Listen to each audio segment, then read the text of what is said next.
Bonsoir tout le monde. Bonsoir. Alors on va remercier d'abord David et Sandra pour toi avoir...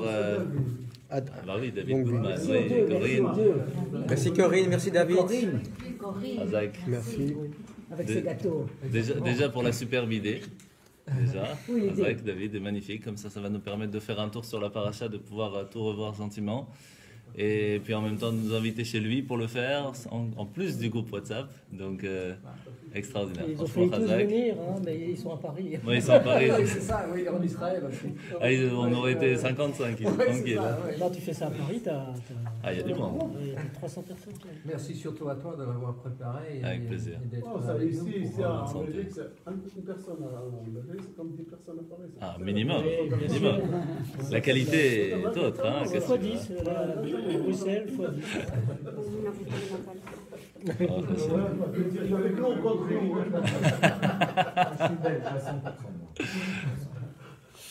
Alors, j'essaie de faire un petit résumé. Depuis Bereshit jusqu'à notre paracha, c'est paracha de Vayetze. Donc, je fais des points qu'on va voir ensemble. Et ça va nous permettre de suivre, de reprendre les parachutes depuis le début, comme on a vu dans le groupe en question, mais vraiment step by step.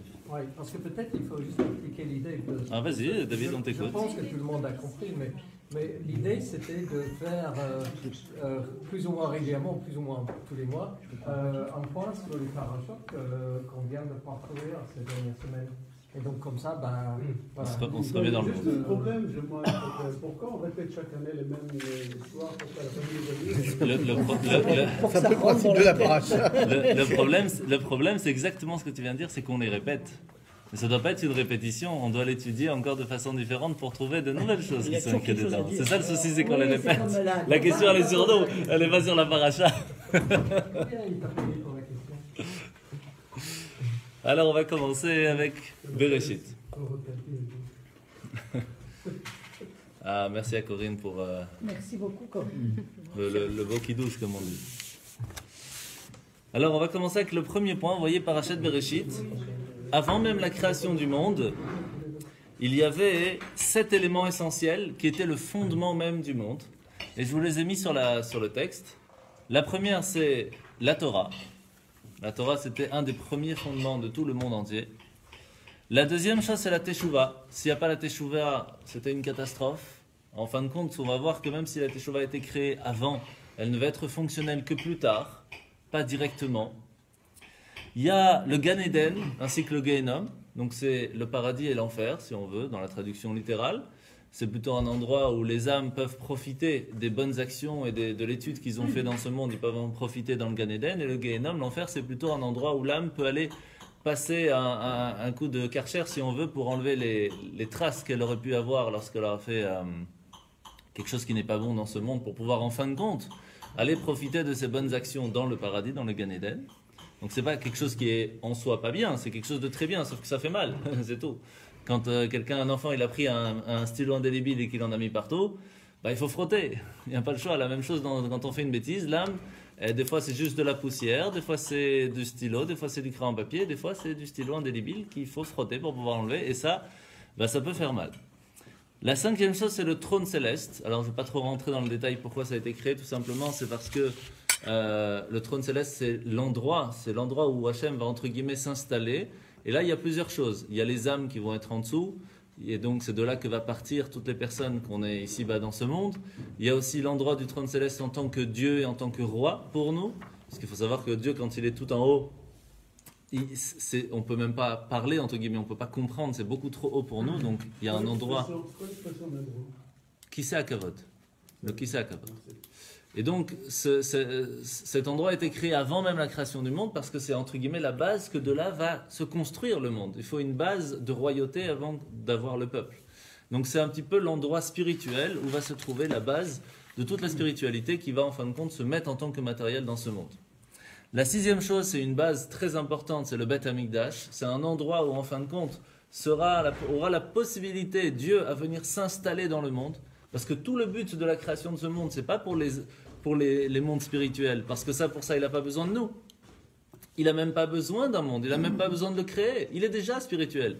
Donc pourquoi créer un monde en fin de compte? C'est pour le monde des anges. Il n'a pas besoin d'un monde des anges. C'est déjà spirituel là-bas. Tout le but du monde, c'est dans ce monde-là, dans ce monde de mensonges, dans ce monde de difficultés, où il y a du bien et il y a l'inverse, où il va pouvoir s'y mettre, s'y installer. Et ça, c'est quelque chose de nouveau. Ça, c'est quelque chose d'extraordinaire. C'est pour cela que le Beth Amikdash, c'est vraiment l'endroit où Dieu va pouvoir s'installer de façon, entre guillemets, physique, mais dans ce monde matériel. Et bien sûr, le plus important, avant tout la création du monde, dans chaque chose, vous savez, avant de créer le problème, il va créer la solution. Et donc, il va donner la solution du Mashiach avant même de créer le problème, de créer ce qui est pas bon dans ce monde, pour qu'en fin de compte, en sachant qu'il y a un but, en fin de compte, c'est que Mashiach arrive et qu'on puisse vivre dans ce monde avec la spiritualité. Sauf que ça va prendre du temps. Donc ça, c'est les 7 premières choses de base du fondement de tout. Alors, c'est écrit dans le Midrash que la Torah, c'est le deuxième point, c'est le plan architectural du monde. Et elle a été créée, entre guillemets, 2000 ans même avant la création du monde. Alors c'est très difficile de savoir qu'est-ce que ça veut dire 2000 ans, de quoi on parle. Donc je ne vais pas rentrer dans le détail de qu'est-ce que ça veut dire 2000 ans, mais on va essayer d'expliquer c'est quoi le plan architectural du monde. Vous savez que, très souvent on en a parlé, le Bereshit au tout début de la création du monde, il y a un Midrash qui explique c'est Bet Reshit. Pour 2 choses, Bet c'est la deuxième lettre de l'alphabet, Reshit, il y a eu un commencement. Pour 2 choses Hachem il a créé le monde, ces 2 choses c'est la Torah et Israël. Et donc pour pouvoir créer le monde, étant donné que tout le but du monde c'est que le peuple d'Israël puisse faire la Torah, alors il va créer le monde en fonction de ce que la Torah a besoin pour être fonctionnel dans ce monde. Et donc il va créer l'humain avec 248 membres et 365 nerfs, parce qu'il y a 248 mitzvot, commandements positifs, et 365 mitzvot négatifs. Et donc chaque fois qu'une personne elle a un souci dans le corps, c'est parce que ce membre ou ce nerf se pose la question, mais qu'est-ce que je fais là si on ne m'utilise pas pour la raison pour laquelle j'ai été créé? Et donc c'est tout simplement comme ça que ça fonctionne. Donc en fait tout le monde entier a été créé de façon à pouvoir faire la Torah. C'est le plan architectural du monde. Et on va voir un peu plus tard avec Abraham, comme une personne par exemple qui veut recréer, reconstruire un palais. Qu'est-ce qu'il fait s'il n'a pas les plans? Il va dans le palais, il prend toutes les mesures, et après il va refaire un plan pour pouvoir en fin de compte le créer lui-même. Abraham, il a fait la même chose lorsqu'il va il va rechercher Hachem dans le monde pour savoir comment faire les commandements, qu'est-ce que Dieu veut de nous. Il va prendre les mesures du monde. Le monde a été créé de cette façon, mais c'est qu'il y a une raison, c'est pour qu'on puisse faire ceci ou cela, pour qu'on puisse faire de telle façon. Et donc il va refaire le tour du monde, entre guillemets, de façon plus spirituelle, de façon plus fonctionnelle, pour savoir pourquoi le monde a été créé, pourquoi est-ce qu'Hachem il a mis tout ceci. Il va comprendre en fin de compte les 612 mitzvot, c'est extraordinaire. Sauf une, celle de la Brit Mila, la circoncision. Pourquoi? Parce que pour lui, c'était quelque chose de tout à fait illogique. Parce qu'à ce moment-là, avoir la possibilité d'être de façon éternellement attaché à Dieu, qui est une chose spirituelle avec quelque chose de matériel, c'était quelque chose qui n'était pas possible à ce moment-là. Et donc, c'est Hachem qui va lui donner la possibilité de l'avoir, cette éternité de lien entre le matériel et le spirituel. C'est quelque chose qui est tout à fait nouveau. C'est pour ça qu'il va devoir attendre que Hachem lui-même lui donne et lui demande de le faire. Donc ça, c'est vraiment la base de l'architecture du monde. Et sur ça, il va créer le monde. Pour ça, il va utiliser combien de paroles? 10. Alors, je ne sais pas si vous avez déjà compté une fois, mais en Belgique, on peut dire une fois. En fait, il n'y en a que 9. C'est quoi la 10e alors? Bereshit, bara Elohim. Au commencement, Dieu créa. Ça, c'est la 10e. La même chose dans les 10 commandements. Anochi Hashem Elokecha, je suis Hashem ton Dieu. Est-ce que c'est un commandement? Non. Ça pourrait. C'est pas tu dois croire en moi. C'est je suis Hashem. Donc c'est pas entre guillemets un commandement. Donc normalement, il y en a que 9. La même chose dans la création du monde. On va faire la lumière, on va faire les animaux. Tout ça, c'est on fait. Mais au commencement, Dieu créa, il n'y a pas vraiment il y a une création qui s'est faite, mais ce n'est pas une parole de création. En fait, c'est parce que c'est de là que tout est venu. De la même façon que dans la première parole, tout était inclus. C'est pour cela que c'est Bereshit bara Elohim et Hashamaim, de Aleph à Tav, tout est à l'intérieur de A à Z. La même chose de Hashamaim, la même chose de A à Retz, parce que tout est inclus dans la première. La même chose dans les 10 commandements. Dans Anochi Hashem Elokecha, je suis Hashem ton Dieu qui t'a fait sortir d'Égypte. Tous les autres commandements sont inclus dans le premier. Quand je te dis je suis Dieu qui t'a fait sortir d'Égypte, sache que dedans je te donne tout. Tout est à l'intérieur. C'est pas un commandement, c'est un fait. C'est comme ça que je veux que le monde puisse fonctionner. Et donc c'est un commandement en soi. Je peux poser une question? Bien sûr, Tu dis que le monde était créé uniquement pour faire la Torah. uniquement. Uniquement. Donc tout ce qui existe dans le monde, tout le peuple. Tout. Tout. C'est comme si tu vois une horloge et tu vois qu'il y a que l'horloge elle est faite pour te donner en fin de compte l'heure. D'accord? Donc tu vois les aiguilles qui bougent, c'est ça qui t'intéresse. Est-ce que ce qu'il y a derrière, comment fonctionne le mécanisme, ça intéresse rarement, à part ceux qui sont horlogers. Alors Pourquoi le monde entier étudie la Torah ou pratique la Torah? On est Même pas un demi-pourcent. un pourcentage Même pas minime dans le monde. Bien sûr. Le monde était créé pour la Pour Torah. l'humanité. Les non-juifs Pourquoi aussi le ont monde été créés entier pour la ne Torah. pratique pas la Ouais. Torah? Bien sûr. Et ben, c'est exactement ça le problème. Quoi le problème? Non, on a la réponse. Il y a un problème.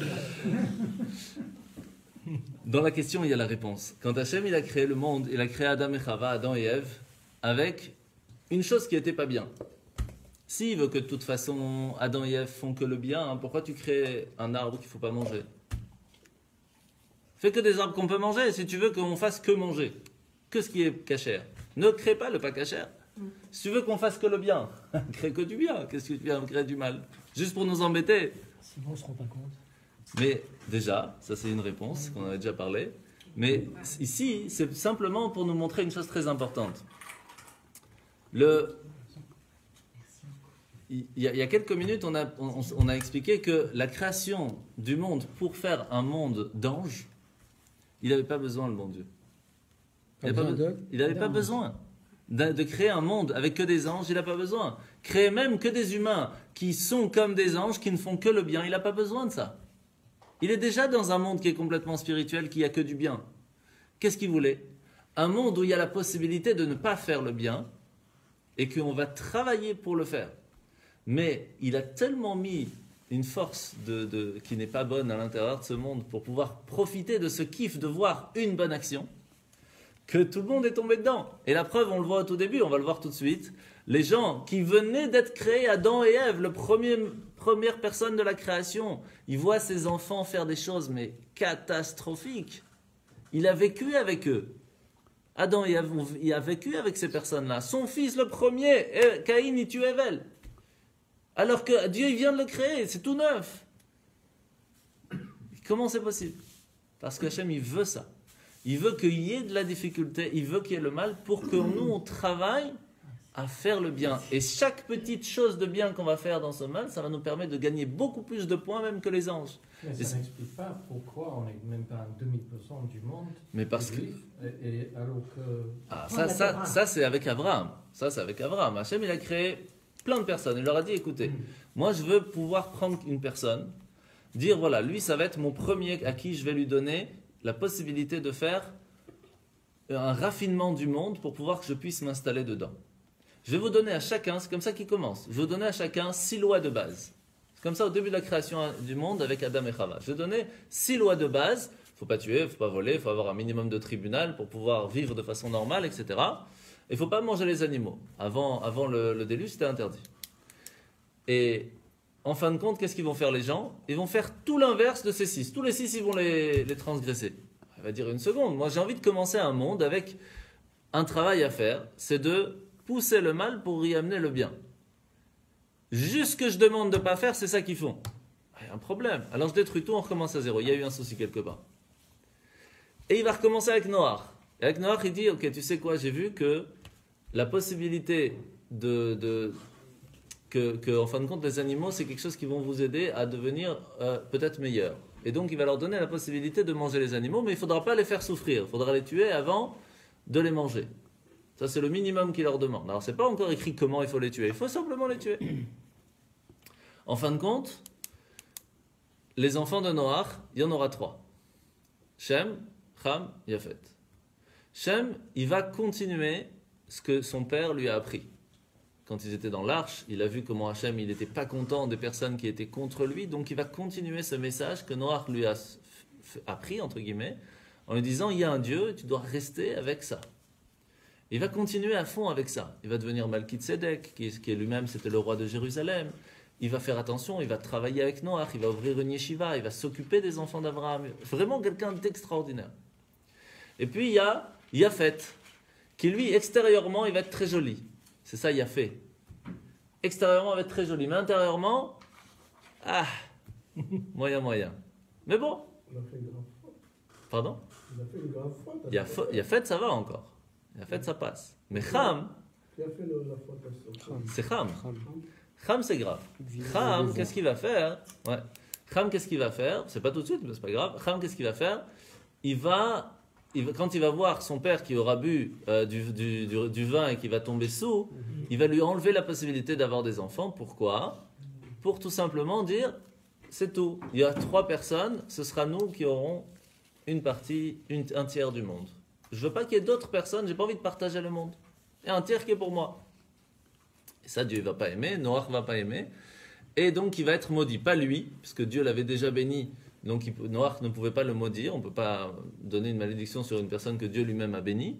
Mais il va maudire ses enfants. Donc, Canaan, il y aura l'Égypte dedans. Il y aura plein de personnes qui seront toujours les esclaves.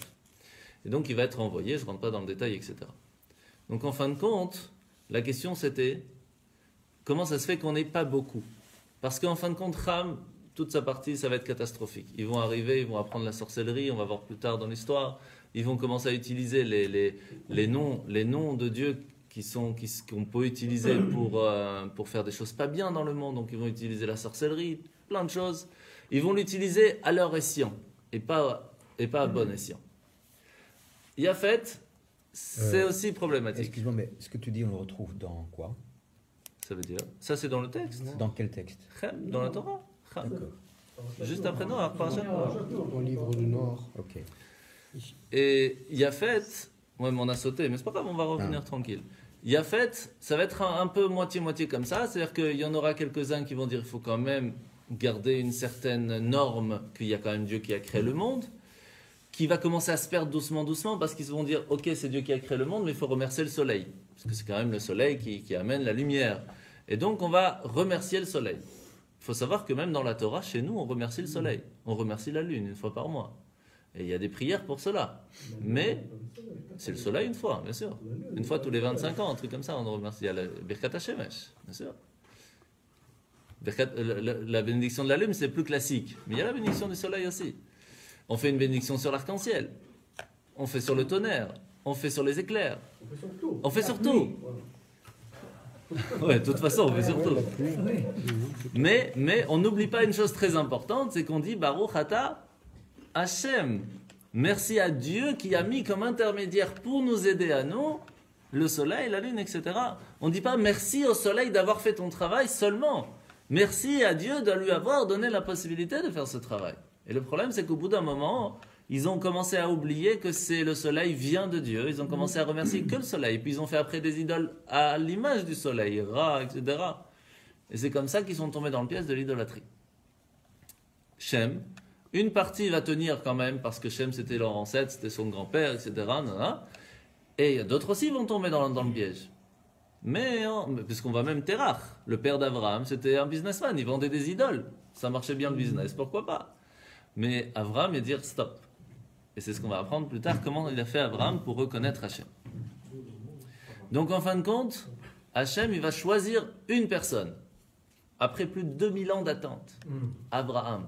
Mais donc on aurait dû être beaucoup. C'était prévu qu'on soit tous pour ça. Mais il n'y a pas beaucoup de monde qui ont réussi à tenir. Et même chez nous, c'est pas évident à tenir. Parce que ça nous donne des responsabilités. On est très bien dans son métro boulot dodo. Qu'est-ce qu'on a envie de se prendre la tête à faire la Torah? On est bloqué le Shabbat, on ne peut pas sortir. C'est pas évident. On ne peut pas manger à Kippour. C'est dur quand même. Très dur. Très dur. Le lait et la viande. Ça, c'est moins grave qu'on ne peut pas manger d'autres choses, n'importe quoi. Ça, c'est plus grave. Manger pas Kippour, c'est pas grave. C'est pas la fin du monde. C'est même bien pour la santé. On ne pas manger un jour. Mais ne manger pas tout, ça, c'est plus grave. Je n'ai pas pu manger. Et là, tu sais quand on a reçu la Torah, je le dis quelquefois, quand on a reçu la Torah, Hachem est parti voir chaque peuple et il leur a dit, sachez qu'il y a la Torah que je vais vous donner, c'est un grand trésor, ça va vous permettre d'être tout à fait différent. Parce qu'on a dans le corps 7 parties.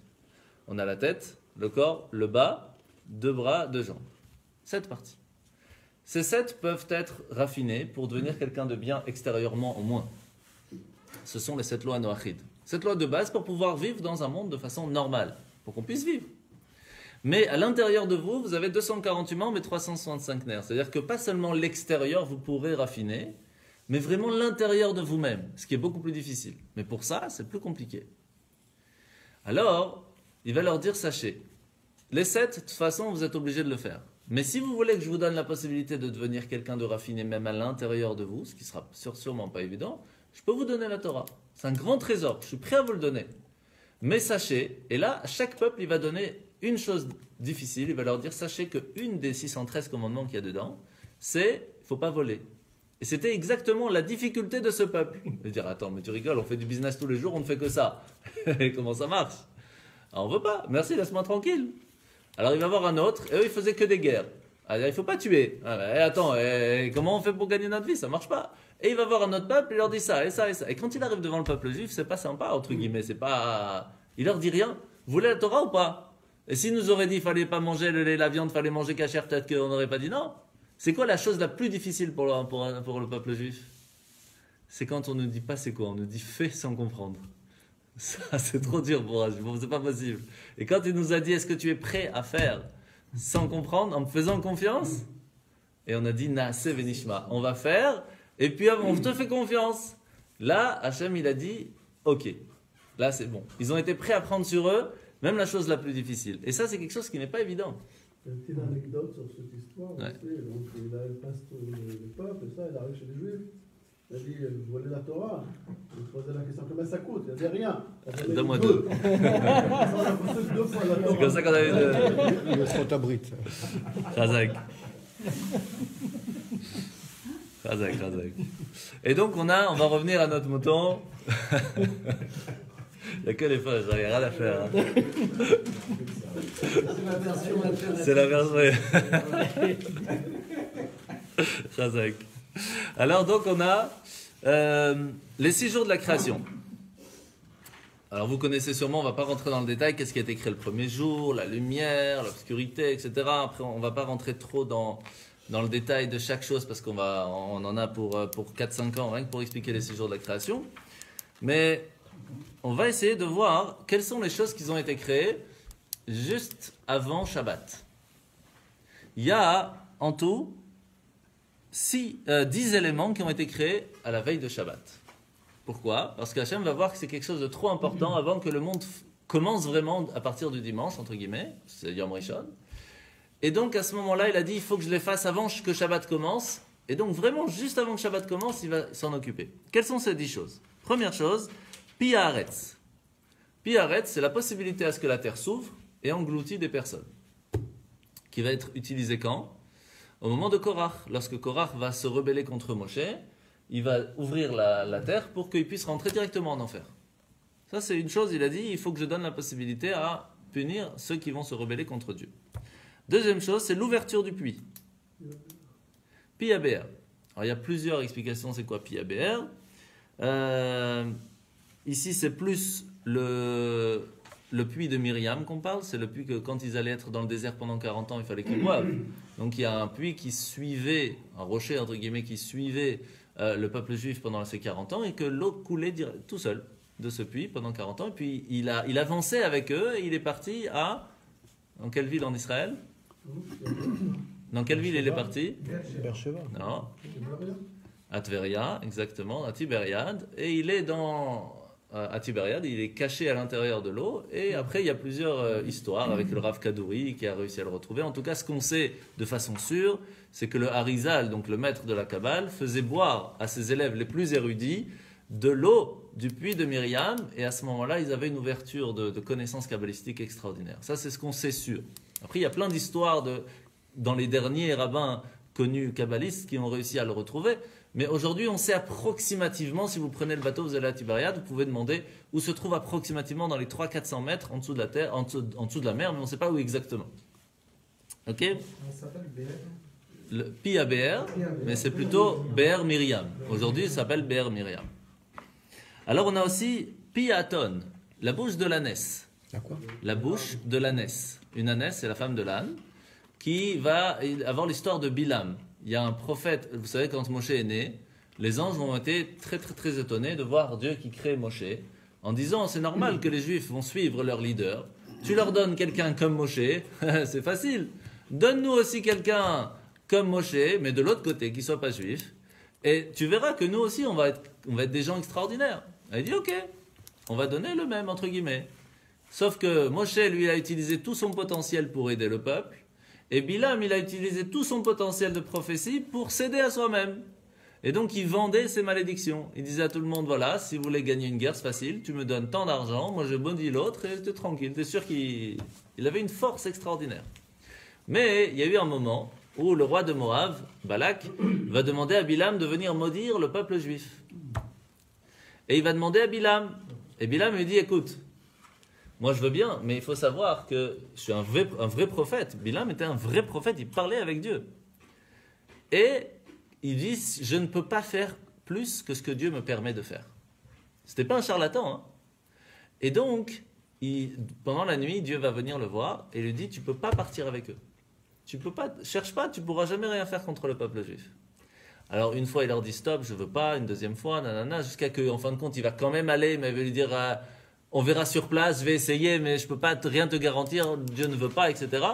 Et il va aller sur son ânesse, et pas sur son cheval, il n'avait pas de cheval, c'était une ânesse. Et en fin de compte, sur la route, je ne rentre pas dans le détail, il y a un ange qui va le bloquer, une fois, deux fois, et la troisième fois, quand il sera bloqué, il va la taper, et l'ânesse va parler. Elle va faire honte à Bilam.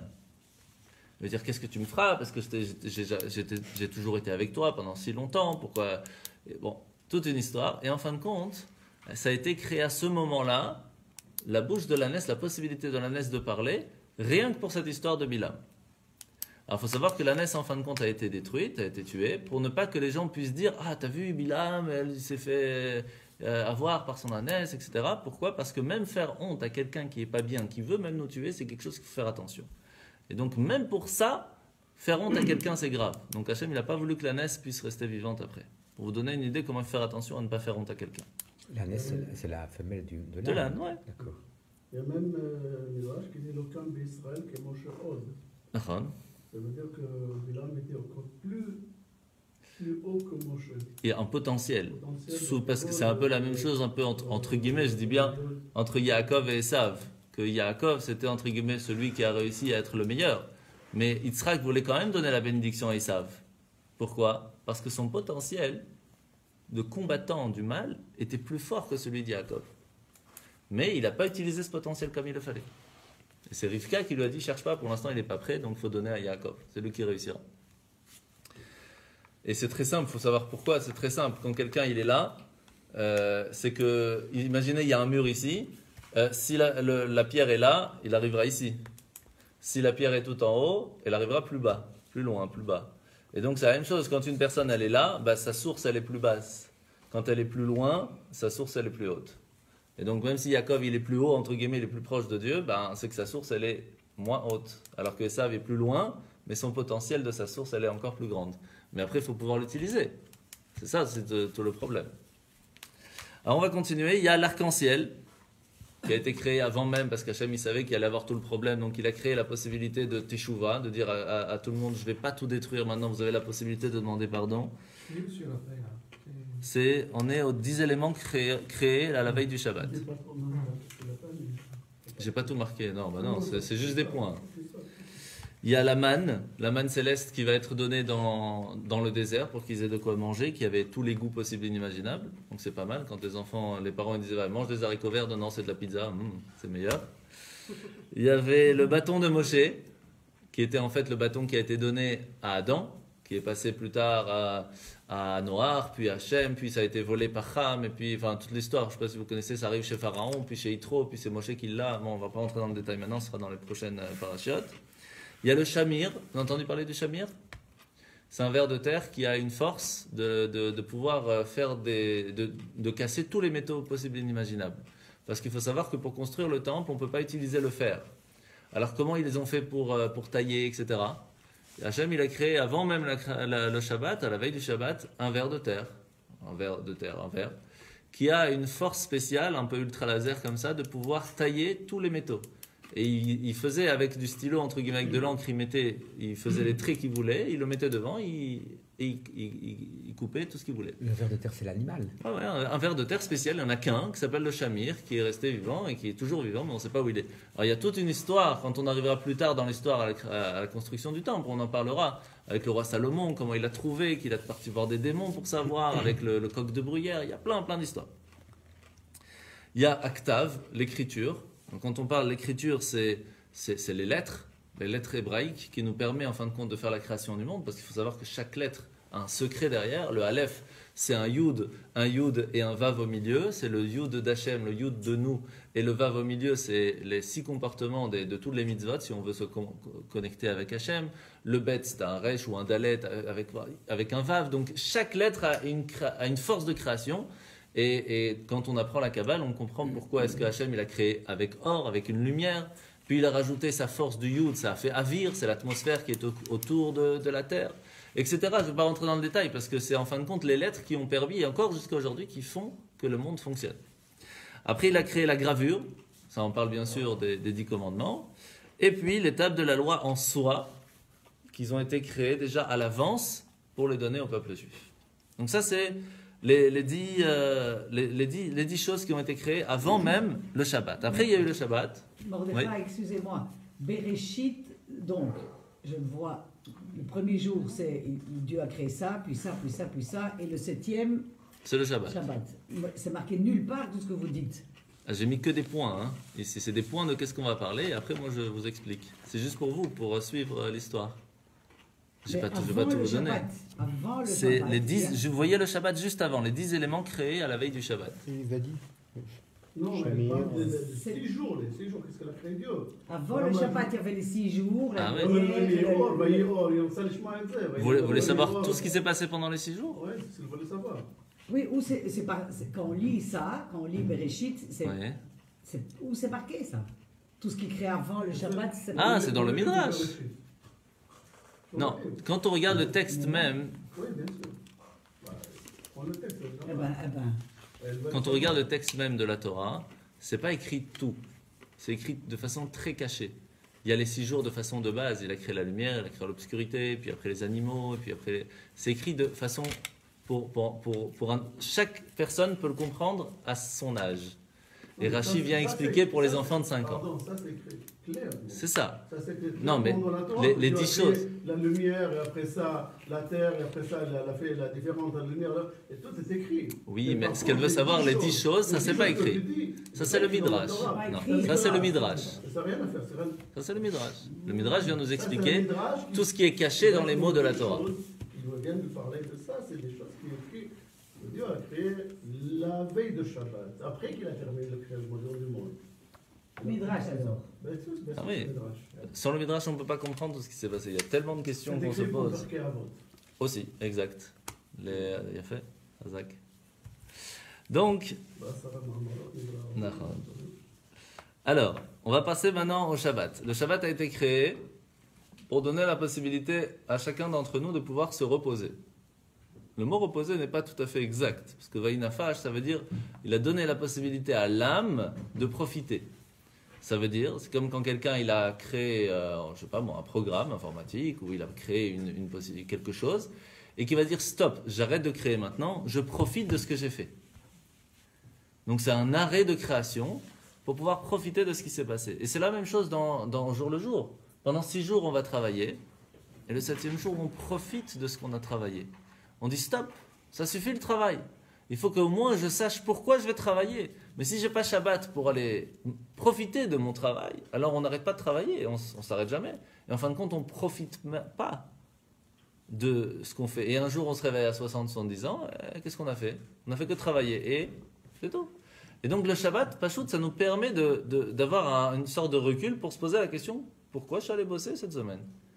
Pour pouvoir être avec la famille, de pouvoir être tranquille, de pouvoir profiter, de pouvoir étudier, de pouvoir être avec les enfants. Et s'il n'y a pas ça, il n'y a pas de but dans la vie. Shabbat, c'est vraiment l'arrêt de création pour profiter de ce qui a été créé, de ce qu'on a utilisé avant. Et juste avant ça, il a créé donc Adam et Chava. Adam et Ève. Alors comment s'est passée la création d'Adam et Ève? Vous avez une idée? Adam et Chava, comment ils ont été créés? Il y a deux histoires. Ah, Dans la Torah. dans la Deux Torah. histoires. Vas-y, Dans on la t'écoute, Torah. David, on t'écoute. Hein? On t'écoute. C'est le Baraotam, Zachar Ukiva Baraotam. Nachon. Ça, c'est une histoire. Quand elle est créée Les deux ensemble. Les deux ensemble, ouais, ça se séparait. Et l'autre histoire connue, elle a créé Adam, et après ça, elle a pris. La côte. Et de la côte, il en a fait. Encore, il a fait le. Et alors, les deux, en fait, sont ensemble. C'est que- C'est problématique cette histoire. Pourquoi la Torah nous raconte deux fois cette histoire différemment? En fait, c'est pas différemment, c'est les deux les mêmes. Oui, Zachar Ukiva Qu'est-ce qu'il a fait Baraotam. Hachem? Il a créé Adam et Chava ensemble. Un était dos à dos. Adam et Ève, ils étaient créés dos à dos, collés, sciemment, entre guillemets.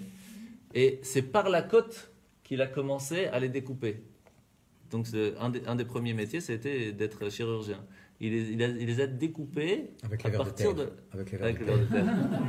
terre. Bravo. Un qui suit. Pas mal, il y en a Il y en a un qui qui suivent. suit. Bravo. C'est une bonne idée. pourquoi Le pas. Shamir, Sauf que le verbe qui de s'est terre- réincarné dans le... Non, avant. Avant. Ah non, après, t'as raison, après. Ah oui, bien sûr, après, bien après. Par les hommes, mais lui, il avait déjà. Ouais, bien sûr. Je m'excuse, mais vraiment, on dit dans la Torah qu'ils étaient collés. Ouais. Zacharon Keva Barotam, il a créé mâle et Une entité, femelle une ensemble, entité. une seule entité. Et c'est par la côte qu'il les a séparés, parce qu'à ce moment-là, il a cherché, tout le monde avait un couple et lui était tout seul. Et pourquoi Il se tournait. tous les animaux étaient en couple, sauf lui? Alors, une des questions faciles qu'on pose, c'est pourquoi est-ce qu'il a attendu? Et là, les femmes vont peut-être pas aimer, mais pourquoi il a attendu, Hachem, que Adam lui demande d'avoir une femme? Pourquoi il n'aurait pas pu lui donner comme tout le monde? Un homme, une femme. C'était prévu de toute façon, donc pourquoi... Pour ne pas qu'après il vienne dire mais pourquoi tu me donnes, j'ai rien demandé. Et comme ça on est tranquille. C'est toi qui as demandé, t'as ramassé, bonne chance. Et c'est pour cela que On laisse passer ça? ça va. Et c'est pour ça qu'Hachem il va lui dire non mais qu'est-ce qu'il va C'est lui la dire? vraie journée. C'est pour ça Il est qu'Hachem 9 il va lui dire Ezer Kenegdo, je t'ai donné une femme qui sera une aide contre toi. Si Tout toi, compte, tout compte. une aide contre toi. Si tu es avec elle, tu es une aide pour elle, elle sera une aide pour toi. Tu es contre elle, elle sera une aide contre toi. Si tu es avec moi, Hachem, elle sera une aide pour t'aider, pour que tu puisses évoluer. Si tu es contre Hachem, elle sera contre toi. C'est un peu comme plus tard on va le voir dans l'histoire, que quand Yosef va faire son rêve avec le soleil et la lune qui se prosternent devant lui, le soleil s'est comparé à Yaakov et la lune s'est comparée à Léa. Pourquoi le soleil c'est l'homme et la femme c'est la lune? Parce qu'en fin de compte, la femme ne va que refléter ce que l'homme lui amène à la maison, entre guillemets. Si l'homme vient lui amener le sourire et l'aide, etc., ça va refléter de l'autre côté toute l'aide et l'amour qu'il va lui donner. Et inversement, de l'autre côté aussi. C'est une aide, mais contre lui. Ça a son choix. Ok? Alors, qu'est-ce qui va se passer lorsque Adam et Chava vont être créés? Il va leur donner un seul commandement. Et avant ça, il va demander à Adam de faire quelque chose que même les anges n'ont pas réussi à faire. C'est de donner des prénoms et des noms aux animaux. Et donc, il va faire passer devant Adam tous les animaux, et c'est lui qui va leur donner des noms. Arié, pourquoi? Parce que c'est le roi, entre guillemets, il a une majestuosité, avec le Yud-Ké à la fin, c'est comme Dieu, entre guillemets, c'est le Dieu des animaux. Et etc. Kélev, le chien, pourquoi? Parce que c'est Kélev, il a un grand cœur, il est très attaché à son maître. Et Shor, et Off, et tous les animaux vont avoir un nom qui... Dans le Midrash, il donne tous les trucs, on ne va pas rentrer dans le détail. Tous les animaux ont un nom bien spécifique qui ont été donnés par Adam. Et comment ça se fait que les anges, ils n'ont pas réussi à donner les noms aux animaux? Parce que pour pouvoir donner un nom à quelqu'un, il faut voir son essence. La raison pourquoi elle a été créée, quelle est sa façon de vivre, quels sont ses sentiments, tout. Le prénom vient vraiment donner, entre guillemets, un diminutif sur tout ce qu'est la personne. Et ça, c'est quelque chose de très difficile de voir l'essence même d'une personne. Pour cela que le prénom, en fin de compte, même si c'est les parents qui le donnent, Dieu met à l'intérieur des parents quel va être le prénom. Ce n'est pas vraiment les parents qui choisissent, c'est vraiment Hachem qui donne à l'intérieur de la personne le choix. Parce que le prénom vient montrer qui est la personne. C'est une grande partie du mazal, comme on l'a déjà expliqué, le destin d'une personne est fixé beaucoup par son prénom. Et donc, les anges n'arrivaient pas à aller jusqu'à l'essence de Dieu. Pourquoi? Simplement parce que ce sont des créations qui sont à un certain niveau. Ils ne peuvent ni descendre, ni monter. Donc, ils ne peuvent pas s'attacher à l'essence même de Dieu. Mais un humain a la possibilité de s'attacher à l'essence de Dieu. Comment faire? C'est très simple. Quand on fait la volonté de Dieu, on s'attache à lui.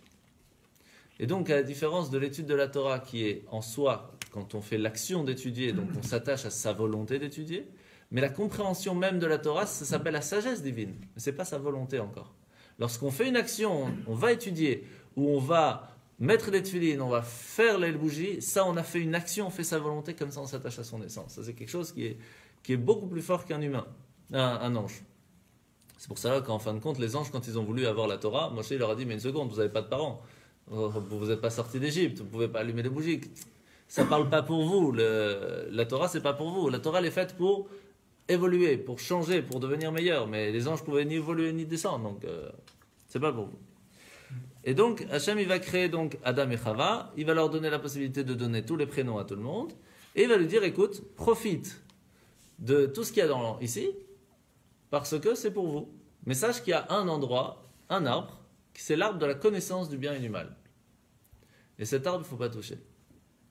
Alors vous savez, il y a déjà cette question qu'on a posée très souvent, c'est les anges, ils connaissaient le bien et le mal. C'est connu. Donc, Hachem, il dit à Adam, il y a le bien et il y a le mal. La preuve, c'est que je te le dis, ça c'est bien, ça c'est pas bon. Alors qu'est-ce que ça veut dire la connaissance du bien et du mal? Il savait, ça c'est bon, ça c'est pas bon. Alors qu'est-ce que ça a changé lorsqu'il a mangé? La différence, c'est qu'à ce moment-là, il n'était pas attiré par ça. Quand une personne, un enfant par exemple, il a envie de faire quelque chose, il n'est pas attiré spécialement à vouloir faire le mal. Il est attiré parce que voilà, il a envie d'apprendre. Il n'y a rien de mal à ça. Lorsque quelqu'un il a déjà goûté à quelque chose, alors il peut être attiré de façon différente. Pourquoi? Parce qu'il a déjà goûté à ça. Le mal n'était pas à l'intérieur d'Adam et Ève. Il était extérieur à eux. Donc il n'y avait pas la même attirance que lorsque quelqu'un a déjà goûté. Donc Hachem, il lui a dit, il y a le bien, il y a le mal, tu vas devoir te battre, pas contre le mal. Tu vas devoir te battre à faire du bien pour repousser le mal. Parce que si tu manges le mal, il sera à l'intérieur de toi, tu vas devoir te battre aussi pour le repousser. C'est double travail, c'est dommage. Il ne faudrait pas que tu manges. Et en fin de compte, le serpent va venir et il va comprendre que lui, qui était en partie entre guillemets, la base même du mal, en fait, c'est pas vraiment le serpent à ce moment-là, c'était l'ange du mal qui est venu s'intégrer dans le serpent, qui va profiter de cet animal, qui était entre guillemets aussi le roi des animaux à ce moment-là, il faut savoir. Et à ce moment-là, qu'est-ce qu'il va faire? Il va passer par lui pour mentir à Chava, pour la pousser à manger, à faire que le mal soit une existence en soi avec le bien. Pourquoi? Parce qu'il y a une grande question qui se pose, qui est très connue dans la Kabbale, c'est est-ce qu'on peut dire que Dieu se trouve en exil? Est-ce qu'on peut dire que les plus grands terroristes, c'est Dieu qui leur donne de quoi vivre? Eh oui. Ça veut dire que Dieu donne la vie à quelqu'un qui nous fait du mal. Est-ce que c'est possible de dire quelque chose comme ça? Non, Mais oui. Il y a une grande controverse là-dessus, de Lévinas pendant la Deuxième Guerre mondiale, qui disait Dieu était en exil. D'autres ont dit Dieu était absent. Ah, c'est ça. Mais Dieu n'est pas absent. Parce que s'il n'y a plus Dieu, il n'y a plus de monde. Il s'est absenté. Il ne s'est pas absenté. Il a donné la possibilité, temporairement toujours, au mal de pouvoir vivre. Des fois plus fort, des fois moins fort. Mais en tout cas, c'est lui qui lui donne à vivre. La question, elle est pourquoi? Et parce que tout simplement, il y est obligé. Ce qu'on appelle Prinat Achoraim. Il a créé le monde avec certaines choses, avec certaines lois, ce qu'on appelle les lois de la nature, mais il y a aussi des lois spirituelles. Que lorsque des choses se font, il faut pouvoir les effacer après. Il y a certaines façons qui se font, des fois qui ne se font pas. Et il y a des fois où il est obligé de donner au mal la possibilité de vivre.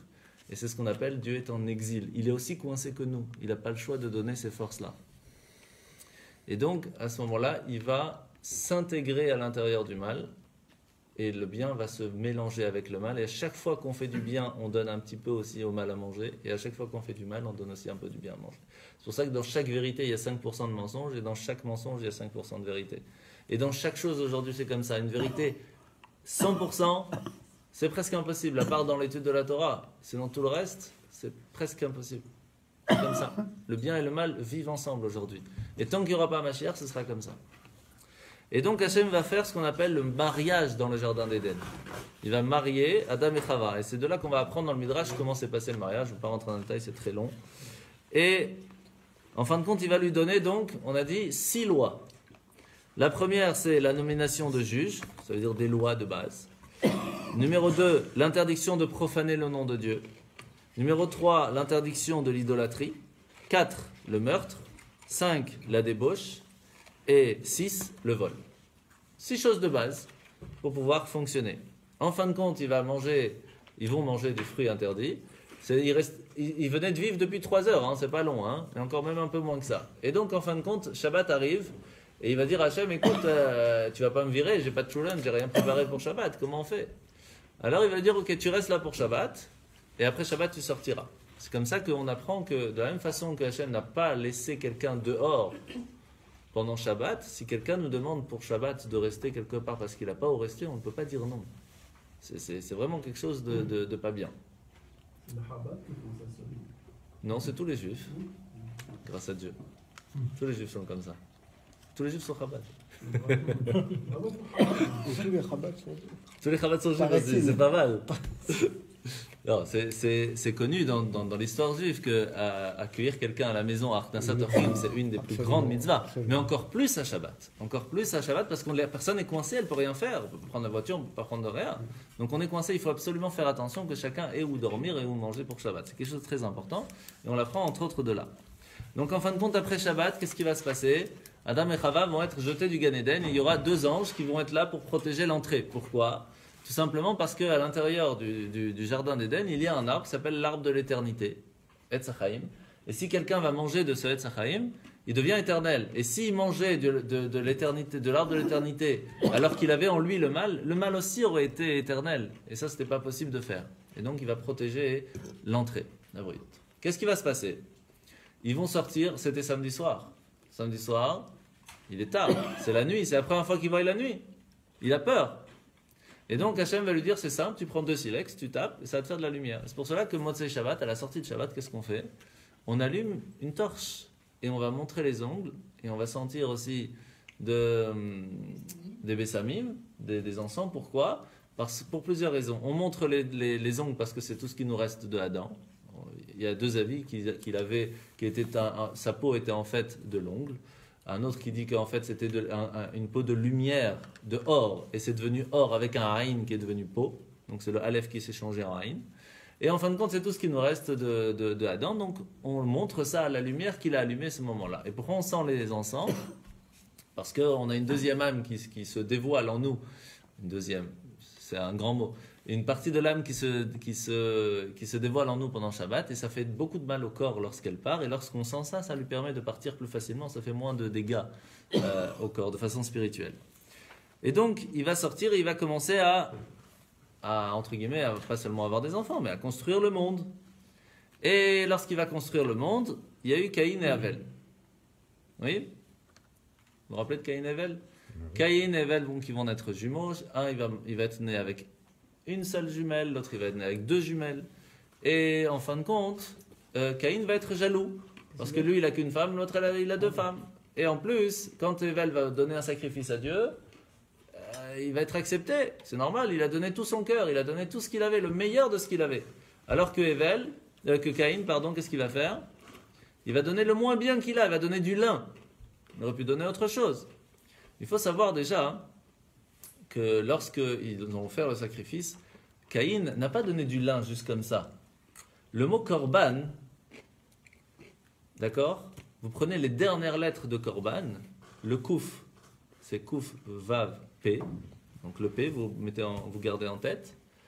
Après, c'est le resh, yud, shin, donc c'est le shin. Après, c'est le bet, donc bet, yud, tav. Et à la fin, c'est le nun, c'est nun, nun. Et vous prenez les dernières lettres de tout cela, du mot korban, on arrive à pishtan. C'est le lin. Donc en fait, il a donné le korban, il a donné ce sacrifice, comme il le fallait. Le problème, c'est qu'il a donné le moins bien. Il a dit, je vais donner le moins, je préfère garder le mieux pour moi. Et ça, c'est problématique quand on fait un cadeau à quelqu'un qu'on aime, qu'on veut vraiment lui faire plaisir. La même chose dans un couple. Si on veut vraiment faire plaisir, on ne donne pas le moins bien, on ne garde pas le meilleur pour soi. On offre le meilleur de ce qu'on a. Et donc ça, Hachem ne va pas accepter. Et il va être jaloux. Et à la place de se poser la question sur soi-même en se disant, peut-être c'est de ma faute que ça n'a pas été accepté, il va se dire, je suis jaloux de lui. Et là va venir toute l'histoire, qu'il va tuer son frère, il va le taper, il va le tuer, nanana, je ne rentre pas dans le détail, il y a vraiment plein de choses à raconter, mais il est déjà tard. Et en fin de compte, Dieu va venir le voir, il dit, il est où ton frère? Et il va dire, est-ce que moi je suis le gardien de mon frère? Est-ce que je dois savoir? Il est. Et il lui dit, sache que tous ces enfants, tout un monde me crie en dessous de la terre. C'est quoi tout ce monde? Il y avait une personne. Quand on tue une personne, on tue tout un monde. Parce que tous ces enfants ne peuvent pas venir, tous ces petits-enfants ne peuvent pas venir, et tous ces descendants ne peuvent pas venir. Et la même chose quand on sauve quelqu'un, on sauve un monde.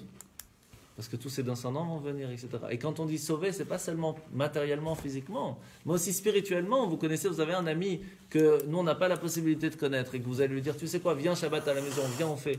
Vous le sauvez spirituellement, vous sauvez un monde entier. Parce que peut-être ces enfants, ils vont en profiter alors de ce Shabbat, et puis ils vont s'attacher, et puis ils vont continuer, ils vont apprendre. C'est un monde. Et en fin de compte, pendant plusieurs années, vraiment très très très longtemps, Caïn va en fin de compte avoir des enfants, etc. Mais Adam et Chava ne vont pas vouloir avoir d'enfants. Et c'est qui va les pousser? C'est les enfants, plusieurs à la fin descendants de Caïn, qui vont dire à Adam et Chava, on ne veut plus avoir d'enfants. Pourquoi? Tu as vu comment c'est le monde? Elle dit non, il faut continuer. Dieu il a demandé à ce qu'il faut avoir des enfants. Il dit oui, mais si toi tu ne montres pas l'exemple, ça ne va pas. Et donc ils vont retourner ensemble pour avoir des enfants. Et c'est là que Seth va venir. Seth qui va être en fin de compte celui qui va engendrer plus tard Mathusalem, et puis Noach, et puis etc. Qui va en fin de compte arriver jusqu'à Abraham et toute la suite.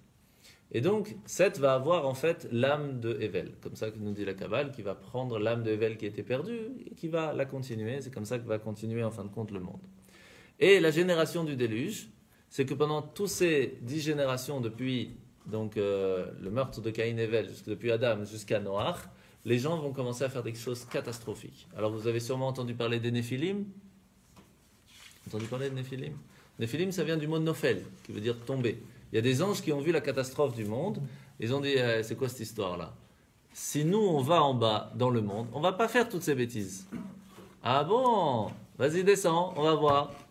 Et ils ont fait encore pire que les humains. C'est comme ça que va venir les anges. Pardon? Exactement. Ils se sont mariés avec des femmes de ce monde. Et c'est comme ça que les géants vont venir. Et je ne vous raconte pas toutes les histoires qu'ils ont fait là-bas. C'est une catastrophe. Vraiment une grande catastrophe. Et c'est à ce moment-là qu'Hachem va dire c'est plus possible. C'est plus possible, il faut tout détruire. Tu veux quelque chose de boire? Je veux bien un peu d'eau, ouais, s'il vous plaît. Vous voulez un peu d'eau? Non? De l'eau? Alors il faut savoir que dans ces 10 générations, il y a eu quand même des gens extraordinaires. Il y avait par exemple Mathusalem, Methuselah en hébreu. Il a vécu 969 ans. Merci, Toda Rabba. Amen.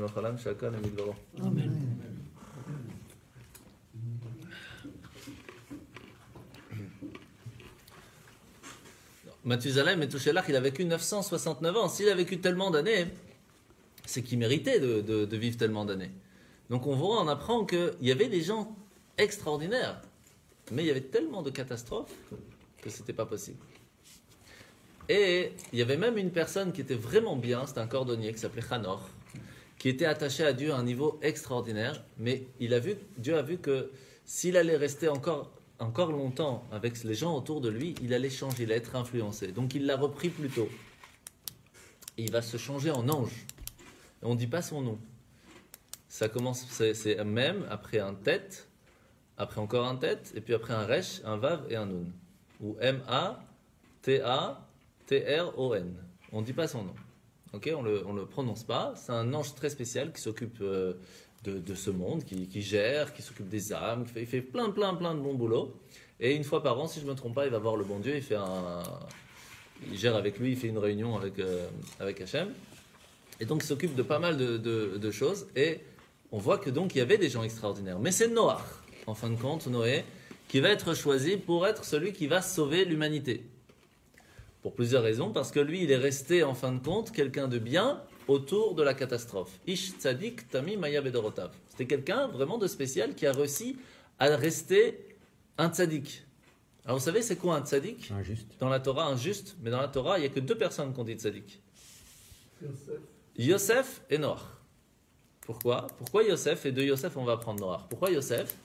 Parce que Yosef s'est retrouvé dans la maison de Potiphar. La femme de Potiphar va essayer de tout faire pour aller avec lui. Et il va tenir contre ça, il ne va pas tomber. À ce moment-là, une personne qui tient contre les problèmes de relation devient tzaddik. Noach, c'était la même chose. Tout le monde allait avec tout le monde dans son... C'était une catastrophe. Il n'y avait plus hommes avec les hommes, les femmes avec les femmes. Une catastrophe. Et à ce moment-là, il a tenu. Il est resté quelqu'un de bien. Eh bien, c'est devenu tzaddik. Et Hachem va lui dire, sache que tu es quelqu'un de bien. Et il va passer la pommade à Noach, etc. Pourquoi? Pour le pousser à rester bien.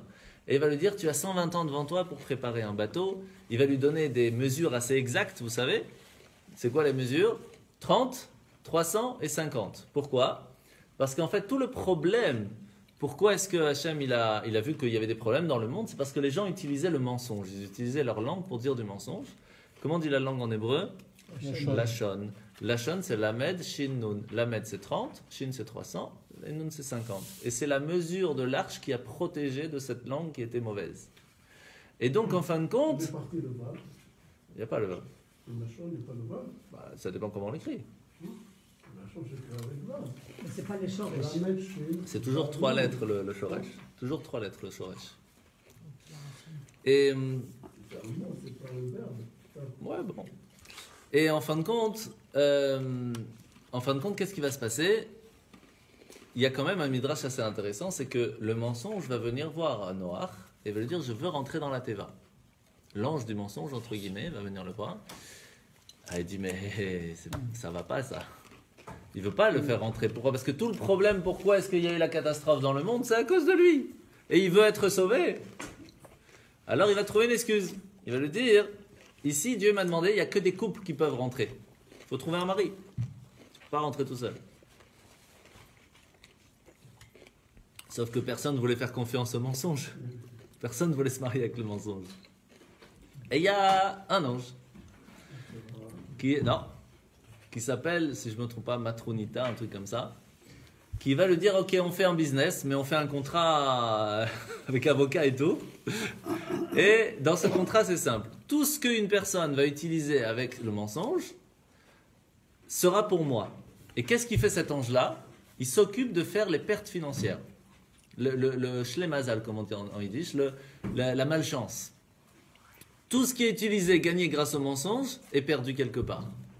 Et c'est comme ça que ça va fonctionner, c'est comme ça qu'ils vont rentrer dans l'arche, c'est comme ça qu'ils vont être sauvés. Et donc depuis ce jour, chaque personne qui utilise le mensonge, tout ce qu'il gagne avec, c'est perdu. Tranquille. Ça, vous savez, ça sert à rien de... Hein? Parfois, ça prend du temps. Oui, t'inquiète. Quoi qu'il se passe, c'est perdu quelque part. Alors, on en est où? Quelle heure il est? 9h15. 2h20.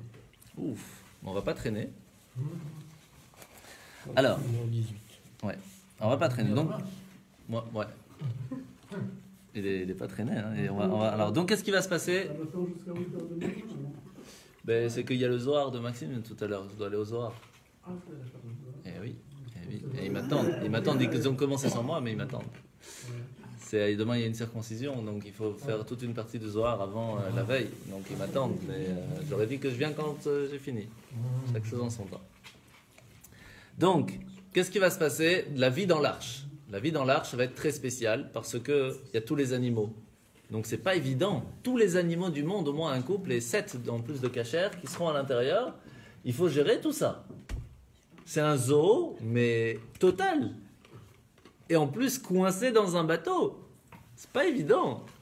Et le lion, en plus, qui a la dalle, qui est pas content, il va donner un coup à Noach. Il va le rendre boiteux. Quand il va sortir Noach, c'est écrit Vayetse Ach Noach. Pourquoi Ach? Parce qu'il était boiteux, il a eu mal. C'est pas sympa. Hachem lui demande de faire un job. Déjà que c'est pas évident, et en plus il se ramasse. Pas sympa. Et alors il y a plein d'histoires dans le Midrash. Par exemple l'histoire du caméléon qui ne savait pas quoi lui donner jusqu'au moment où il a coupé une pomme, il y a un ver qui est sorti, le caméléon il a bouffé le ver, c'est comme ça qu'il savait comment donner. Et puis il y a un oiseau qui a vu que Noach était trop occupé et donc il n'a pas voulu l'embêter. Et il attend, il se dit jusqu'à qu'il vienne me donner à manger, j'attends. Il attend, un jour, 2 jours, 3 jours, et là il est il attend. Et quand Noach il voit qu'il est complètement amoché, il dit mais pourquoi tu m'as pas dit, je voulais pas t'embêter. Alors il lui dit puisque tu m'as protégé et tu as voulu faire attention à ma vie, je te bénis que tu vives éternellement. Et cet oiseau, tous les 1000 ans, il renaît de ses cendres. Ça vous dit quelque chose? Phénix. C'est le phénix. De là vient l'histoire de la légende du phénix. Et en fin de compte, il va vouloir sortir après 1 an. À peu près, je ne rentre pas dans le détail, après 1 an. Donc 40 jours, 40 nuits d'eau, puis après ça redescend doucement. Puis après 1 an, il va envoyer le corbeau. Le corbeau ne va pas vouloir. Il est sorti, il va rester tout autour de la teva, il ne va pas vouloir voir, il va avoir peur. Et en fin de compte, Noach ne va pas être content du corbeau, c'est pour cela qu'aujourd'hui il boite. Et après, il va envoyer la colombe. La première fois, il va faire un tour, mais elle va revenir, il n'y a rien. La deuxième fois, elle va revenir avec une branche d'olivier pour lui dire « Je préfère vivre de moi-même, mais ce n'est pas encore possible. » Et la troisième fois, il ne va pas revenir. Il va comprendre qu'il pourra sortir. Sauf que, il ne va pas sortir tout de suite. Il va attendre que c'est Dieu lui-même qui lui dit de sortir. Pourquoi? De la même façon que c'est Hachem qui lui a dit de rentrer, il ne pouvait pas sortir de lui-même. Il fallait attendre que ce soit Dieu qui lui dise de sortir. Bah, c'est comme ça, pourquoi t'envoies la colombe? De toute façon, tu dois attendre. Alors attends. Non. Quand Hachem il va nous dire de sortir avec Mashiach, on doit de nous-mêmes se préparer un maximum et savoir quand c'est. Faire tout ce qu'il faut. On doit envoyer la colombe. Est-ce qu'on est prêt à Mashiach? On n'est pas prêt? Qu'est-ce qui manque? Qu'est-ce qu'on peut faire? On doit, même si de toute façon on ne pourra pas faire le travail de nous-mêmes, ce sera Mashiach qui va faire le travail, on doit de nous-mêmes préparer le terrain. Pourquoi est-ce que tu parles du Mashiach à ce moment-là? J'ai pas compris. Parce que c'était quoi pour lui Noach sortir de l'arche? C'est sortir de son exil pour pouvoir profiter du monde. Et bien nous aussi on est en exil et pour pouvoir profiter du monde, profiter de la terre d'Israël dans la paix, on doit préparer le terrain. Même si on sait que de toute façon c'est Hachem qui va nous sauver. Combien de temps il est resté dans la Teva? 1 an. À quelques jours près, 1 an. La Teva, c'est l'arche. Ouais. La même chose. Et donc le Mashiach, il est venu à ce moment-là alors. C'était son Mashiach personnel. Ah. C'était pas le Mashiach comme on a aujourd'hui. Mais c'est pour ça que le mot Teva, ça veut dire un mot en hébreu aussi. Parce que c'est le mot qui a protégé contre le mensonge. Si c'est protégé dans les mots. Et c'est quoi l'arche pour nous aujourd'hui? Comment on peut se protéger du monde extérieur? Il faut plonger dans les mots. Plonger dans la Teva. C'est quel mot qu'on parle? Les mots de l'étude de la Torah. C'est pas compliqué. Tout est déjà là. Donc, on va continuer. Après, il va sortir de l'arche. Et il va planter quelque chose. Qu'est-ce qu'il va planter? Première chose, c'est une vigne. Bravo, monsieur Price. Heureusement qu'il suit. Hein. C'est pour les jeunes, ça. Alors, pourquoi la vigne? Il n'y avait pas des choses plus intéressantes à planter? Tout simplement parce qu'il va dire, tout le problème, pourquoi ça a commencé, les problèmes du monde avec Adam, c'est la vigne. Alors, on va replanter la même, mais on va l'utiliser différemment. On ne va pas boire pour boire et manger quelque chose d'interdit. On va le boire pour être joyeux pour Dieu.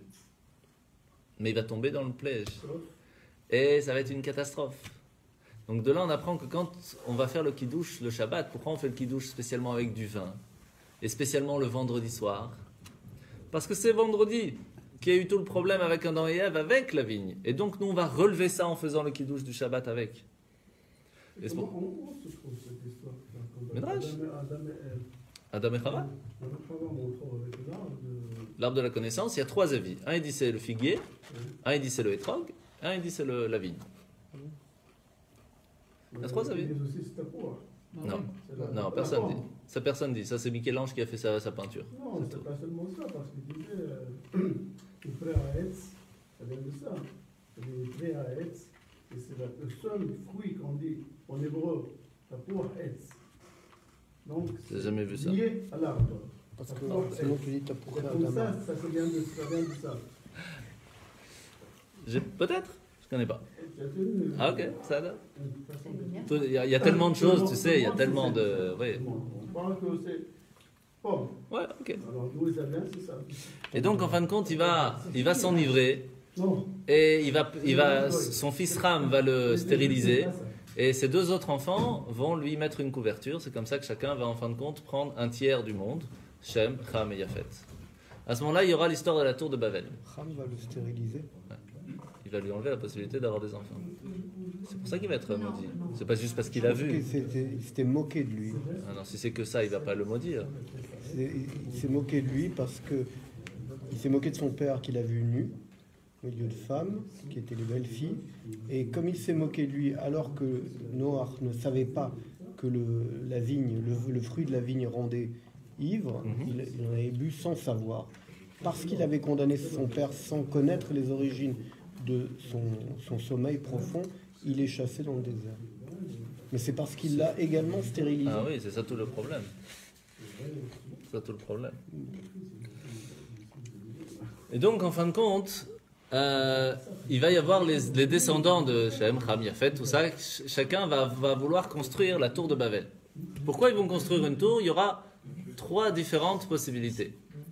Il y a des personnes qui vont dire on va construire une grande tour, mais très très haute, pour pouvoir se protéger que s'il y a encore un déluge, eh bien on va être protégé, on sera tellement haut qu'on sera survivant. Donc en 2 mots, il disait à Dieu, je ne fais pas confiance à ta promesse que tu as dit à Noach, je préfère me protéger par moi-même. Il y a d'autres, ils ont dit non, on va carrément aller se battre contre Dieu, on n'est pas content qu'il a fait le déluge, on va monter tout en haut, on va l'allumer. Ok, chacun son truc. Il y en a d'autres qui ont dit non, on va être nous les dieux. On va aller tout en haut et on va dire c'est nous les dieux. Et là, il va donc y avoir 3 punitions différentes. À la différence du déluge, que là, ils vont mourir pendant le déluge. Pourquoi? Parce qu'ils s'entretuaient et s'entrevolaient entre eux. Là, ils s'entraidaient contre Dieu. Mais lorsqu'on s'entraide, même contre Dieu, on est protégé, on n'est pas tué. Il y a des punitions, mais pas de mort. Pour vous donner la force de l'entraide. Et là, il y aura 3 punitions différentes. Ceux qui ont dit simplement on veut se protéger, Dieu lui a dit t'as pas eu confiance en moi, c'est pas grave, je te ramène à la maison, réfléchis un petit peu à ton travail. Il les a ramenés, pas chaud, il les a ramenés à la maison. Ceux qui ont voulu se battre contre Dieu, il leur a changé la langue. Et donc ils ne pouvaient plus être ensemble. Quand on est 2 personnes qu'on ne peut pas se parler, on ne peut pas faire d'armée. Et donc ils sont rentrés. Et les 3e qui ont voulu être des dieux, ils ont été transformés en singes ou en démons. Et c'est à ce moment-là qu'a commencé toute une partie de l'histoire avec les démons. Il y en avait déjà avant, mais là c'est encore de différents. Il y a ceux qui ont été transformés en singes, etc. Ok? À ce moment... Dans le paracha, c'est pas marqué qu'il voulait se battre contre Dieu, non? C'est écrit juste Babel. Babel, il a changé les langues. Ouais. Ouais. Ça, c'est ce qui est écrit dans la paracha claire, de façon claire. C'est là que va commencer Babylone. Ça vient du mot les Balbel. Les Bilbel et Sfatim. Tout ça ensemble, imaginez où ça Les peut Balbel. aller, et donc je vais un peu... Il va les mélanger, ils ne pourront plus travailler ensemble, c'est ce qui s'est passé.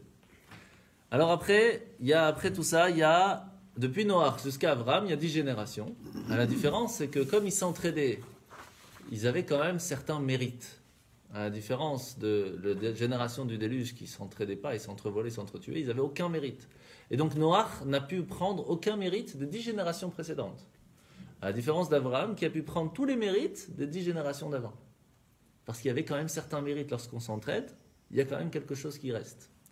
Et donc Abraham va arriver, et il faut savoir qu'est-ce qui s'est passé. En fait, il y a un astrologue qui est venu voir Nimrod, qui était donc le petit-fils de Ham, je pense, et qui va dire à tout le monde, écoutez, j'ai vu dans les étoiles qu'il y a une personne qui va naître et qui va tout changer, il y a un problème, c'est dangereux.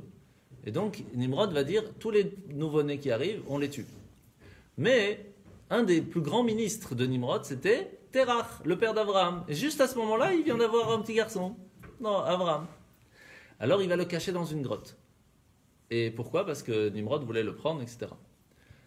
Quand il sort de cette grotte à 3 ans, il va se poser une grande question. Mais qui a créé ce monde magnifique? Il n'avait vu que la grotte. Donc il sort, il voit quelque chose d'extraordinaire.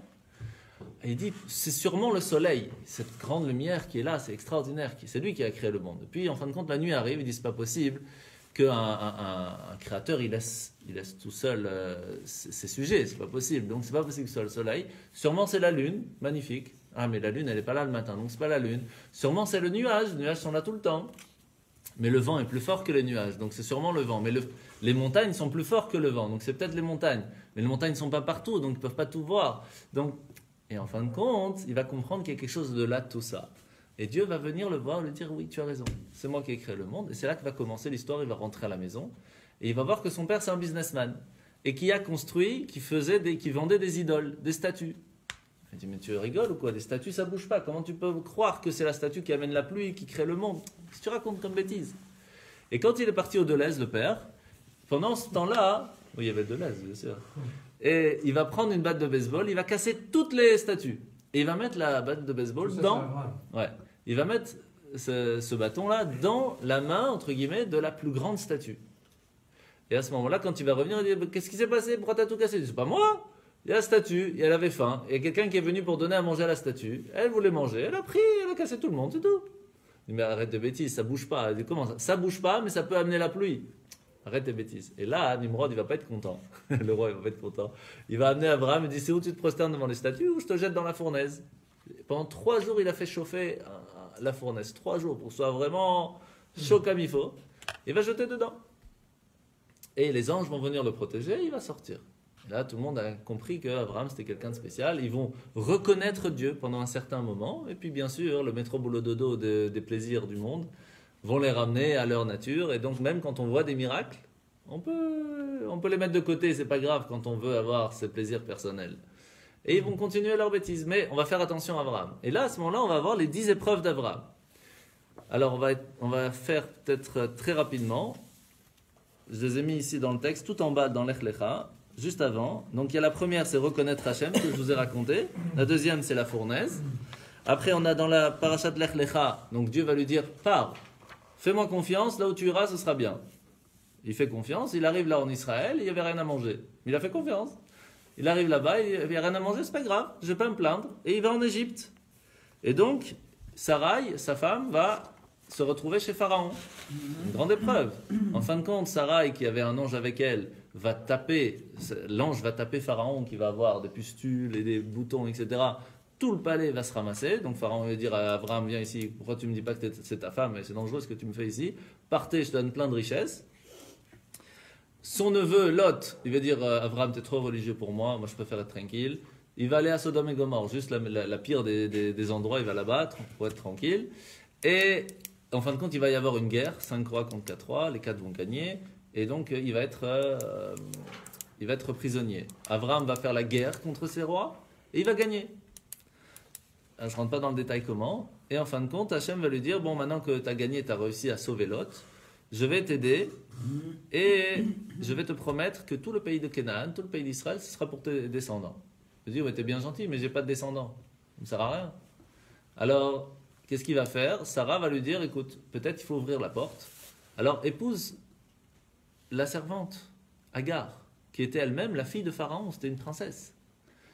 Ah oui, elle a préféré être servante de Sarah que d'être princesse égyptienne. Tellement Sarah c'était quelqu'un de spécial, et Abraham aussi. Et donc, qui va naître? Ishmaël. Et au début, il pensait vraiment, Abraham, que c'est Ishmaël qui allait le succéder.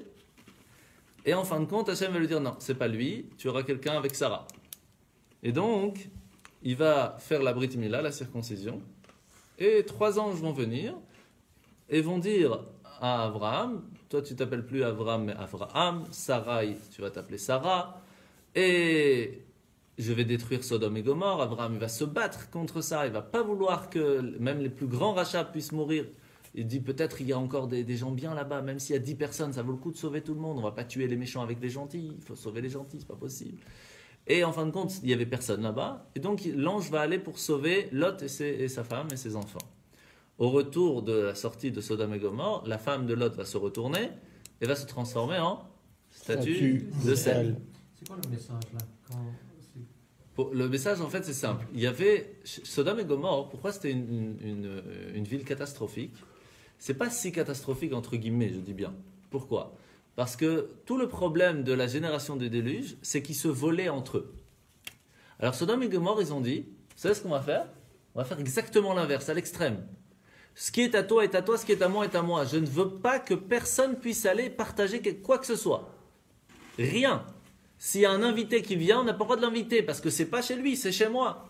On ne doit rien partager. Et ça, Dieu, il n'a pas aimé. Ça, c'est une catastrophe. C'est pas comme ça que le monde doit être géré. Et donc, en fin de compte, lorsque les anges vont arriver, Lot c'était quelqu'un qui avait vécu chez Abraham. Toute sa vie, il y avait des invités. Et donc pour lui, c'était dur ça. C'était très difficile pour lui. Et quand les anges arrivent, il est content de pouvoir les inviter. Parce que personne ne voulait passer par Sodome et Gomorrhe pour être invité. Il savait que c'était dangereux. Et donc là, il les invite. Et la femme, qui savait que si quelqu'un est invité, quelqu'un chez lui à la maison, on pouvait le tuer. Tu vas contre la loi de la ville. Alors elle va voir tous les amis, tous les voisins. Excusez-moi, vous n'avez pas du sel pour les invités? Style, je ne vous ai pas dit qu'il y a des invités, mais venez vous en occuper. Et donc tout le monde va venir pour essayer de tuer les anges. Ils ne vont pas réussir, bien sûr. Et quand elle s'est retournée... Hein? C'est pire que ça qu'ils avaient les habitants de l'île. Oui, bien sûr, il y a plein avec Eliezer, tout ça, je ne rentre pas dans le détail. Pour les donner le second, la date totale, non? Oui, On couchait avec les hommes. bien sûr. Parce que c'était C'était normal pour eux. Normal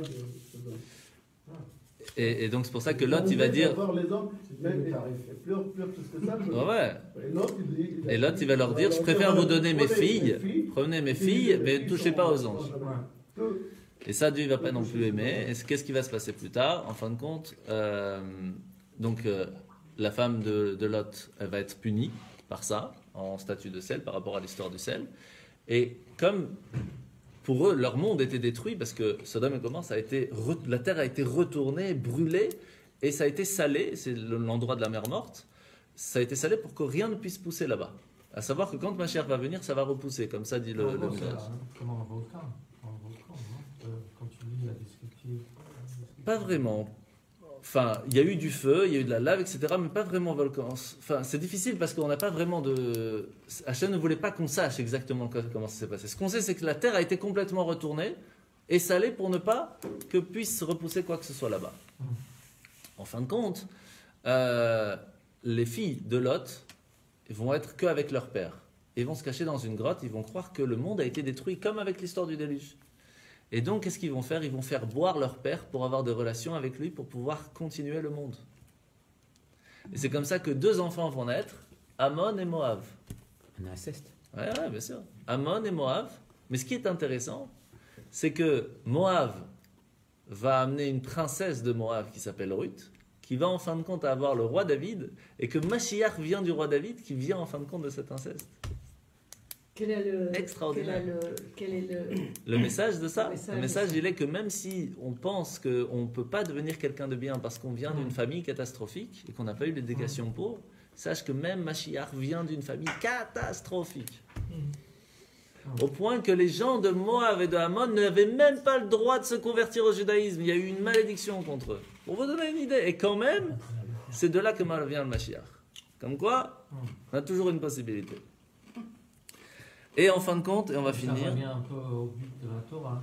C'est ça, c'est d'aller au plus profond et de là-bas leur chercher le bien. C'est exactement ça. Encore. Et donc, juste après ça, il y aura Abraham qui va renvoyer Agar, puisque Yitzhak va naître, il y aura la circoncision, etc. Et Akedat Yitzhak, le sacrifice d'Yitzhak, c'est ainsi que se finissent les 10 épreuves de Abraham. On va s'arrêter là ce soir. Nous en sommes à. David, on en est à Parashat Chayei Sarah. Ok? En haut à droite. Tu vois Chayei Sarah? Oui. On en est là. Et la prochaine fois, Bezrat Hashem, on continuera. Une histoire que j'ai entendue, mais on est arrivé dans Akedat Yitzhak. Ouais.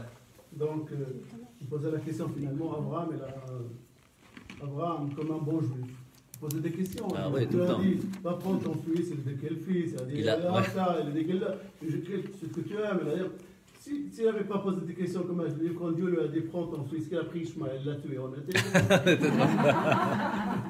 C'est un bon mot de la fin, c'est ça. Hein? Chazak. Lechaim, lechaim. N'oubliez pas de faire la bracha avec plaisir. Baruch atah Adonai Eloheinu moreh nefesh ravad v'chesronan al kol ma shebarata lechad nefesh kol chai baruchei haolamim. Bonne santé, Chazak David, Chazak Corinne, toda rabba. Merci. En bonne santé. Super. Donc en fait, on arrête à Chayei Sarah, c'est ça? On est à Chayei Sarah pour l'instant, on continuera la prochaine fois, Bezrat Hashem. C'est la next episode. Voilà, Bezrat Hashem.